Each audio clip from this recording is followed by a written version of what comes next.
Since in linear equation and inequalities, and how we can smartly apply our calculator to get the answers for them. So let's go. First question says, if 5p minus 2q equals 3q into bracket p plus q, find p over q, where q is not. When equal sign is crossed, it means not equal to 0.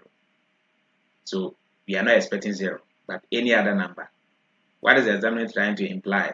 That means if this is 0, then it becomes irrational number. So we are not expecting irrational number. Alright, let's go. So how do you go about this? You solve it. Group like terms as usual. Do what you're supposed to do, expand and all that. So let's go through it. Because there are two variables, we cannot apply the calculator over here. You understand me? Good. There are two variables in the same equation. So it is just a matter of 5p minus 2q. You expand the bracket. You know bracket multiplication. So multiply what is outside by what is inside the bracket. So equal to 3p plus 3q. Right? So this is what we are expected to do. Now, we group like terms. So 5p, there's a p here, right? So this one comes here and the sign will change toward subtraction. So minus 3p equal to this here already as 3q.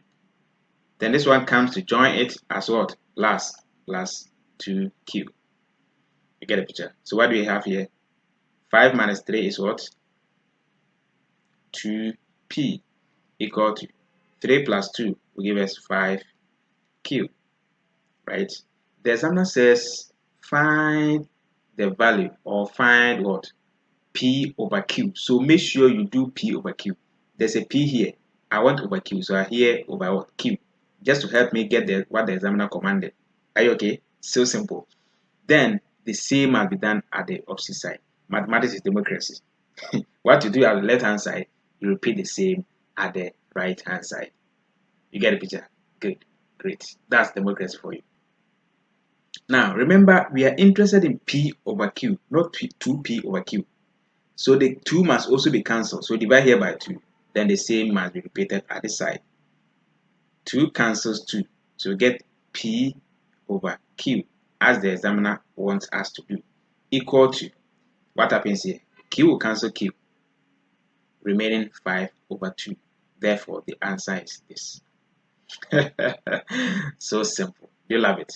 So you do what the examiner expects you to do. P over q must be what the sign is telling you. And it says, which of the following represent the solution set of the inequality?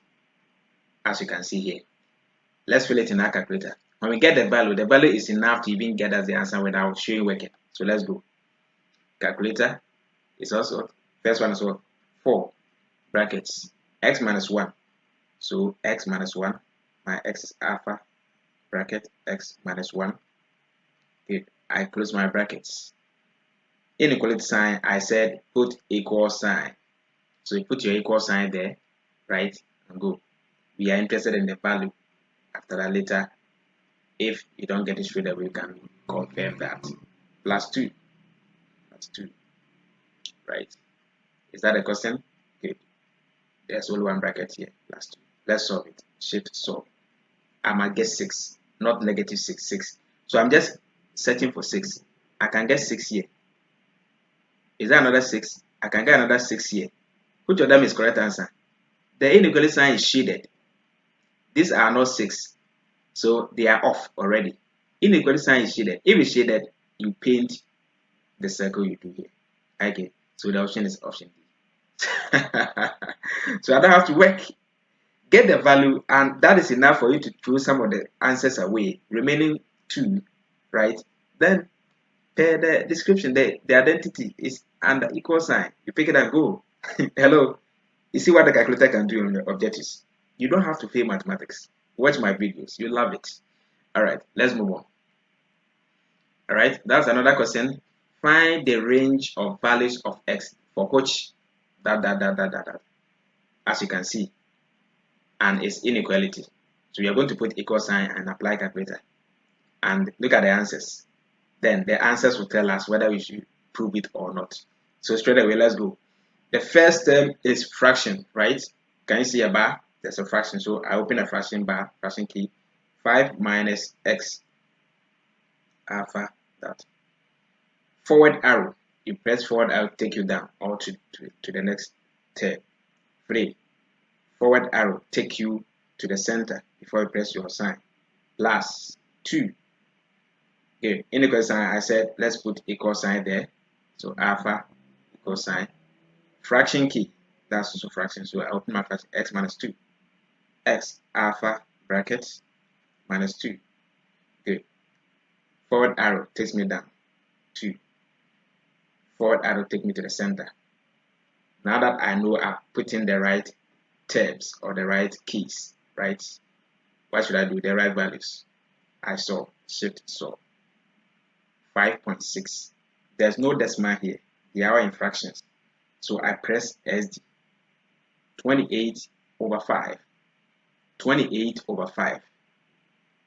28 over 5 is here. 28 over 5 is here. So these are off. You agree? Now, the first one, the sign has changed. The second one, maintain. Sorry, it's even 12. Sorry. It's 12. So the answer is A. So when it happens that there's only one value there, you are free. Just choose it and go. So the answer is A. Option A is the correct answer. Interesting. Wow. That's interesting. All right. This is a logic question. If x is equal to y, that means if x is 20, y is also equal to 20. That's what he's saying. They are equal. They are what? Equal.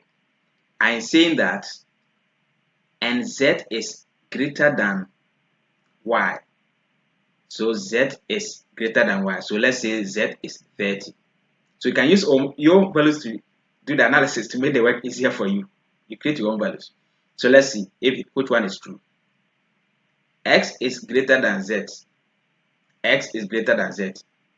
This is x is greater than z. Is it true? It's a lie. According to this. Because x and y are equal and the z is bigger than y.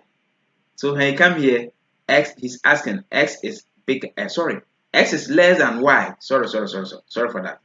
X is less than y. Yes, 20 is less than 30. So I is an option. So you can list it down. I is an option. Let's look at the other option. X is equal to z. No, it cannot be. 20 cannot be equal to 30. X is greater than z.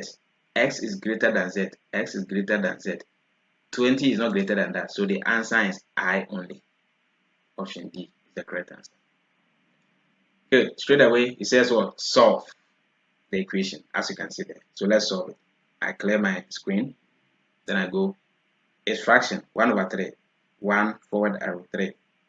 Forward arrow to center plus fraction y over 4. I can choose to put there's y there, but if you don't have y, use x in place of it. If the examiner uses any other variable and you don't have it, use x in place of it. Y is available, so alpha this, I get my y. You can see it on top of SD. I get my y over 4, so 4 alpha calculate. I get my equal sign. Fraction key, okay, and the top is 2y, so 2 alpha that forward arrow. Sorry, I'm not done. So I go back arrow. It takes me back. Plus 1. Forward arrow. 5. Okay. Forward arrow to center. Now I solve it. Shift solve. 8 over 9. 8 over 9. 8 over 9. Thank you. B. Simple. Good. If integer x is divided by 7, anything you say, write it.